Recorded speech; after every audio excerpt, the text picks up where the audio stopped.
Hello everyone, welcome to Biowise learning. I hope आप लोग अपना ख्याल रख रहे होंगे एंड रिवीजन एंड प्रैक्टिस अच्छे से कर रहे होंगे। याद रखिएगा, जो भी एग्ज़ाम आपको देना है, अगर आपको क्वालिफाई करना है, आपको रिवीजन, जो आपको सबसे पहली चीज़ आपको देखनी है रिवीजन, और वी कैन से रिकॉलिंग, इस पे सबसे ज़्यादा ध्यान देना है। एंड जो सेकेंड मोस्ट इंपॉर्टेंट चीज़ होती है वो होती है practice.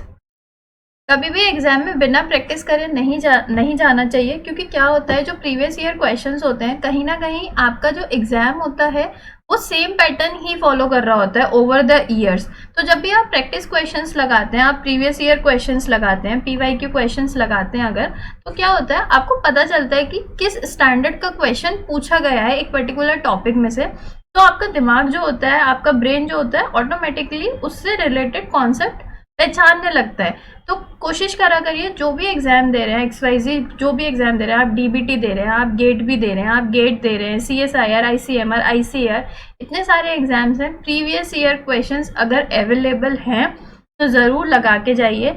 And revision and recalling, revision तो आप लोग सब करते ही हैं, कोशिश करिए कि रिकॉल करें चीज़ें। जैसे आप अगर खाली बैठे हैं, कोई भी प्रोसेस दिमाग में घुमाते रहिए। सेल कम्युनिकेशन की इतनी सारी साइकिल्स होती हैं, डेवलपमेंटल बायोलॉजी में इतने सारे जीन्स के नाम होते हैं, इतने सारे प्रोसेसेस होते हैं, मॉल बायो के इतने सारे प्रोसेसेस होते हैं। उसे बैठे बैठे ना दिमाग में ऐसे ना जस्ट राउंड राउंड ऐसे घुमाते रहा करिए। तो इससे क्या होगा, आपको खुद से पता चलेगा कि क्या इंपॉर्टेंट है क्या नहीं। तो आज की जो वीडियो है वो मेनली किसके ऊपर है, वो है DBT 2022 एग्जाम, जो कि कब होने वाला है, वो 23 अप्रैल को जो होने वाला है एग्जाम 2022। बहुत ही प्रेस्टिजियस एग्जाम है। आप लोग सब इस चीज़ की प्रिपरेशन कर रहे होंगे। अगर आप CSI की प्रिपरेशन कर रहे हैं तो ये एग्जाम ज़रूर से दीजिए। यहाँ पे मैं 2021 के कुछ क्वेश्चन सॉल्व करवाऊंगी। Solve in sense, I am not trying to be like give you the answer keys, या फिर मैंने सिर्फ सोल्यूशन बता देना है। मैं यहाँ कोशिश कर रही हूँ उस क्वेश्चन से रिलेटेड कॉन्सेप्ट बताने की, कि जो क्वेश्चन आया है उससे रिलेटेड क्या कॉन्सेप्ट है। इससे क्या होगा, इससे आपका रिविजन होगा उस कॉन्सेप्ट का। क्वेश्चन सॉल्व होगा वो एक अलग बात है, बट सबसे बड़ी बात आपका रिकॉलिंग हो जाएगी उस पर्टिकुलर टॉपिक के ऊपर। Okay, so let's proceed. जो फर्स्ट क्वेश्चन आया था 2021 के एग्जाम में, वो था a mutation that generates a termination codon.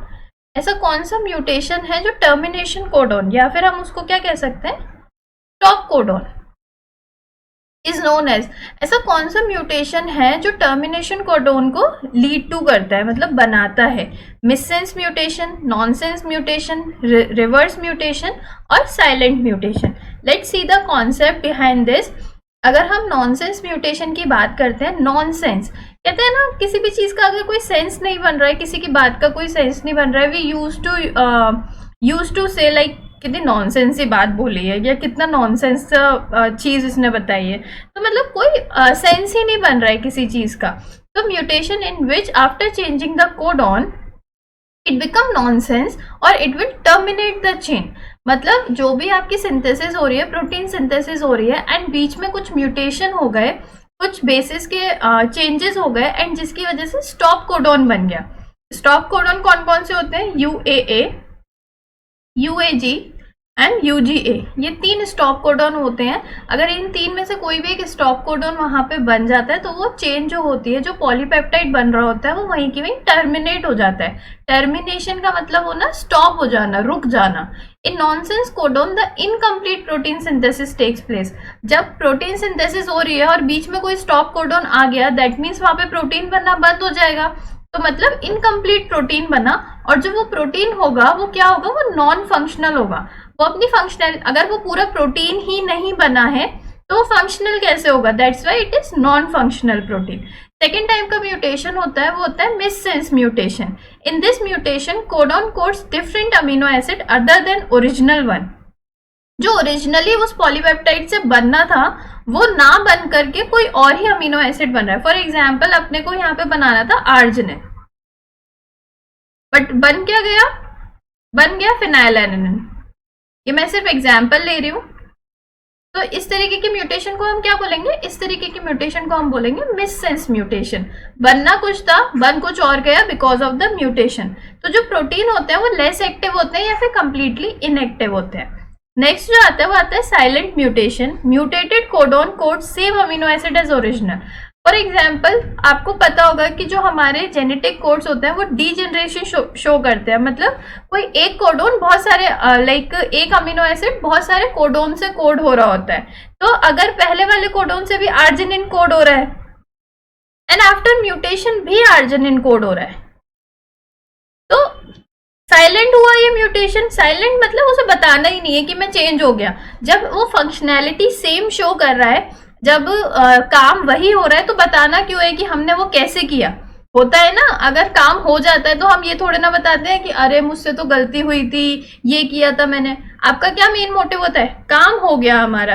तो सेम हमारी ना ऐसे मॉल बायो में भी होता है, जब मैं सेम ही कोड कर रहा हूँ तो मुझे बताना ही क्यों है, मुझे साइलेंट रहना है। ऐसे करके आप याद रख सकते हैं कि silent mutation, same amino acid बन रहा है as the original one. Then comes to reverse mutation, any mutation that restore the wild type. For example जैसे कि मैंने बताया आर्जिनिन से एलेनिन बन रहा है फॉर एग्जाम्पल।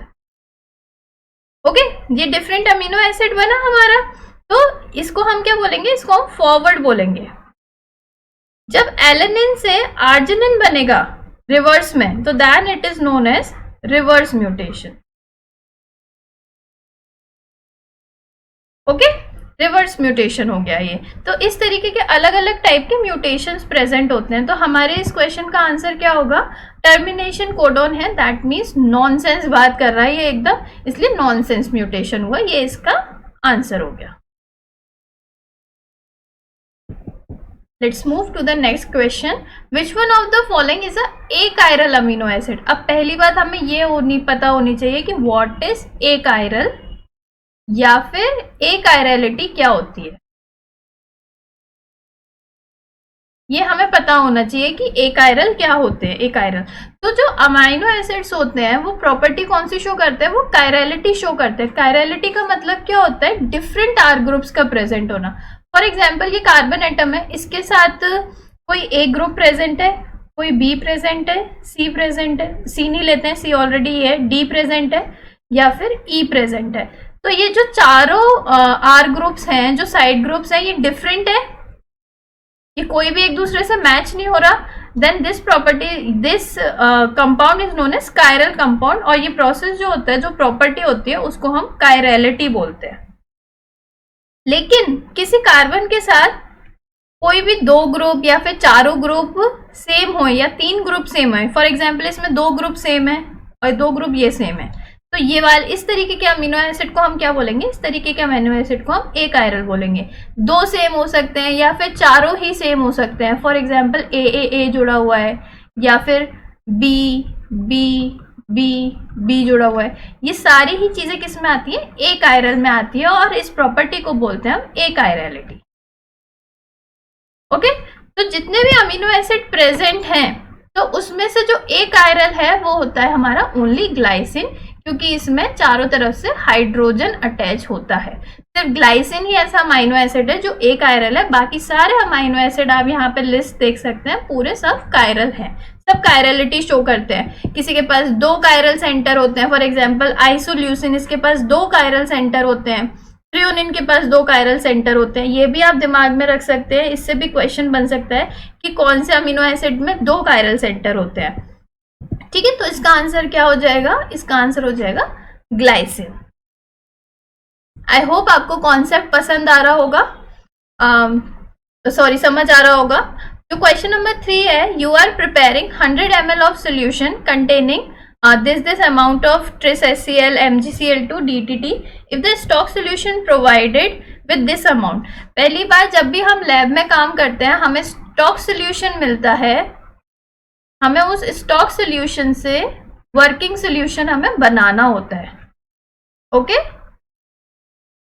तो स्टॉक सोल्यूशन बहुत ज्यादा अमाउंट में होता है, वर्किंग सोल्यूशन हम थोड़ा थोड़ा लेकर के जिससे हम वर्क कर रहे हैं, जिससे हमें लैब वर्क करना है, वो हम वर्किंग सोल्यूशन होता है। इस तरीके से आप याद रख सकते हैं। स्टॉक मीन्स किसी चीज का स्टॉक रखते हैं, स्टोरेज रखते हैं, जिससे कि अगर आपको एकदम से किसी चीज की जरूरत हो तो आपको दोबारा जल्दी जल्दी नहीं बनाना पड़े।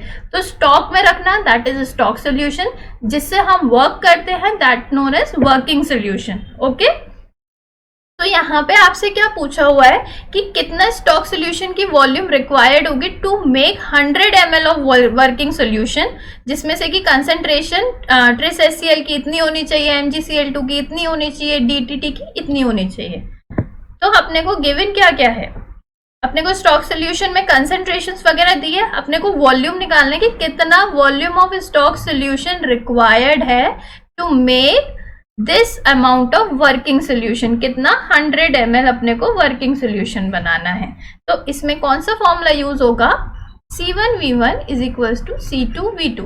ओके, इसमें हर किसी के लिए आपको ये फॉर्मूला अप्लाई करना है एंड फिर आपको वैल्यूज निकालनी है। फॉर एग्जांपल मैं ट्रिस HCl के लिए अगर निकालूं तो ट्रिस HCl के लिए अगर हम देखें तो ट्रिस HCl की कंसंट्रेशन क्या दी हुई है, 1 मोलर दी हुई है, और यहाँ पे क्या दी हुई है कंसंट्रेशन, किस यूनिट में दी गई है, यूनिट हमेशा डिफाइन करनी चाहिए, यूनिट गड़बड़ नहीं होनी चाहिए, माइक्रोमोल में दे रखी है ये हमें, सॉरी मिली मोलर में दे रखी है ये हमें। तो अगर हम देखें C1V1 is equals to C2V2, यहाँ पे हम लिखें 1 इंटू V हमें पता नहीं है, ये 100 मिली मोलर में दे रखी है, तो ये क्या हो जाएगी 0.1 इंटू 100, तो ये हो जाएगी V is equals to 0.1 into 100 upon 1 का कोई मतलब नहीं है, इसकी क्या वैल्यू आएगी, इसकी वैल्यू आएगी अराउंड 10 ml। तो हमारे पास जो ऑप्शन है उसमें 10 ml किस किस में दिया हुआ है, सेकेंड ऑप्शन में दिया हुआ है, थर्ड ऑप्शन में दिया है, मतलब ये दो ऑप्शन तो हमारे हो ही नहीं सकते हैं ना। हम ये हमने किसके लिए निकाला, ये हमने ट्रिस HCl के लिए निकाला। अब हम यहाँ पे MgCl2 के लिए और निकाल लेते हैं सेम फॉर्मूले के साथ। याद रखिएगा स्टॉक सोल्यूशन और वर्किंग सोल्यूशन का कभी भी कोई भी कॉन्सेप्ट है C1V1 is equals to C2V2 का फॉर्मूला ही लगाना है आपको, ये फॉर्मूला लगा के आपके आराम से क्वेश्चंस बन सकते हैं। यहाँ पे अपने को कंसंट्रेशन कितनी दी हुई है, 100 दी हुई है, वॉल्यूम अपने को पता लगाना है, इसमें 5 दी हुई है, यहाँ पे दोनों ही मिली मोलर में दिए हुए हैं तो हमें कोई चेंज करने की जरूरत नहीं है, और हमारा 100 दिया हुआ है, तो V is equals to 5 into 100 upon 100, ये कैंसिल हो जाएगा, ये हो जाएगा 5 ml। किस ऑप्शन में दिया गया है, अगर हम देखें यहाँ पे MgCl2 की वैल्यू 5 दी हुई है, यहाँ MgCl2 की वैल्यू 7.5 दी हुई है, हमारी 5 आ रही है, ये गलत हो गया, तो हमारा सही आंसर क्या निकल के आ गया। अगर आप देख रहे होंगे सिर्फ और सिर्फ हमने 2 की वैल्यू निकाली, तीसरे की वैल्यू निकालने की हमें जरूरत नहीं है, लेकिन तब भी अगर आप कंफर्म करना चाह रहे हैं तो आप अपने आप इसकी DTT की वैल्यू निकालिएगा, जिससे कि आपको खुद में कॉन्फिडेंस आए कि ओके मैं ये फॉर्मूला अप्लाई कर भी पा रहा हूँ या नहीं कर पा रहा हूँ। Let's move to the next question. So for the sequencing DNA by Sanger method, the chain elongation is terminated by, जब हम सीक्वेंसिंग कर रहे होते हैं और उसमें जो चेन का एलोंगेशन हो रहा होता है, तो सेंगर्स मेथड में हम किस चीज का यूज करके टर्मिनेशन कर सकते हैं, उसको स्टॉप कर सकते हैं। तो सेंगर्स मेथड का वो नाम, और एक्चुअल में उसका नाम ही क्या है, अगर हम उसका अदर नेम देखें, डाइडिऑक्सी चेन टर्मिनेशन मेथड। यहाँ पे हम क्या यूज करते हैं, यहाँ पे हम DDNTPs यूज कर सकते हैं, डाइडिऑक्सी न्यूक्लियोटाइड ट्राइफॉस्फेट। यहाँ पे मैंने आपको प्रॉपर स्ट्रक्चर भी दिया हुआ है DDNTPs का। डाइडिऑक्सी, डाई का मतलब क्या होता है, डाई का मतलब होता है 2, डीऑक्सी का मतलब होता है रिमूवल ऑफ ऑक्सीजन। तो जब 2 जगह से ऑक्सीजन का रिमूवल होता है then it is known as dideoxy, and NTPs का मतलब न्यूक्लियोटाइड के ट्राइफॉस्फेट। ओके, ट्राइफॉस्फेट कैसे, this is 1 phosphate, this is 2 phosphate, this is 3 phosphate, तो ये ट्राइफॉस्फेट तो यहाँ हो गया, ठीक है, ये हमें पता चल गया भैया ये ट्राइफॉस्फेट है, यहाँ बेस लगा हुआ है, यहाँ फॉस्फेट लगा हुआ है, यहाँ शुगर लगा हुआ है, तो ये न्यूक्लियोटाइड हो गया, ठीक है, ये भी हमें पता लग गया। अब डाइडिऑक्सी कैसे देखें, तो यहाँ पे अगर आप देखें सेकंड पोजीशन पे एंड थर्ड पोजीशन पे देखें, यहाँ पे O का रिमूवल हो चुका है एंड सिर्फ H रह गया है यहाँ पे, मतलब यहाँ रिमूवल ऑफ ऑक्सीजन हुआ है, then it is dideoxy NTP.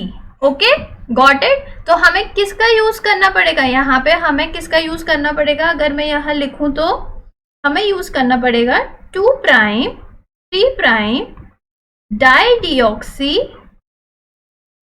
एंटीपीस। Okay, एंटीपीस लिख लें या फिर न्यूक्लियोटाइड लिख लें, तो हमें यूज करना होगा। तो इसका आंसर क्या हो जाएगा, 2 प्राइम 3 प्राइम डाइडिऑक्सी न्यूक्लियोटाइड।